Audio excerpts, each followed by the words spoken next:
সুপ্রিয় শিক্ষার্থী, আশা করি সবাই ভালো আছো। আজকে আমরা ডিজিটাল প্রযুক্তি বইয়ের অভিজ্ঞতা 3 সেশন 2 নাগরিক সেবায় স্বচ্ছতা ও জবাবদিহিতা এটা পড়ার চেষ্টা করব।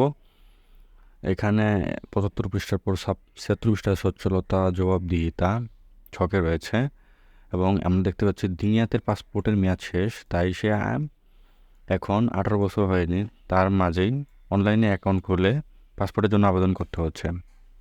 একটি অ্যাকাউন্ট থেকে একাধিক পাসপোর্ট আবেদন করা যায়, তাই ওর বোন আর মায়ের পাসপোর্টের আবেদন একই সাথে করা হবে। এখানে আমাদের অনলাইনে কীভাবে ই পাসপোর্টের আবেদন করা যায় সেটা আমাদেরকে দেখানো হয়েছে, তো এটা তোমরা সবাই দেখবে।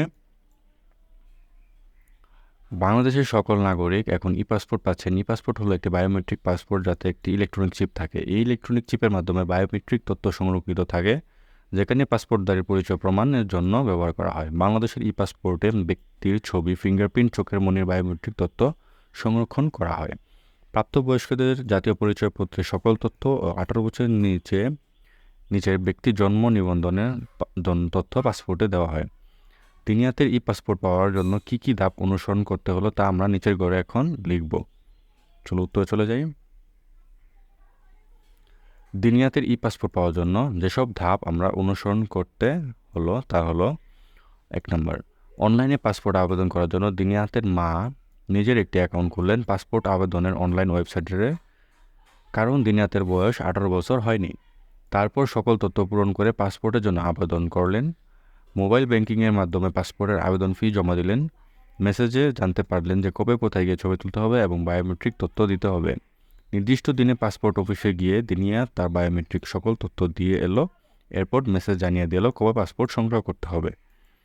তো এই ছিল এই ছকের উত্তর। এখন এই ধাপগুলো আমরা দেখলাম। এখানে আমাদের ধাপে ধাপে দেওয়া আছে যে কীভাবে ই পাসপোর্ট করতে হবে এবং ই পাসপোর্ট সংরক্ষণ করতে হবে।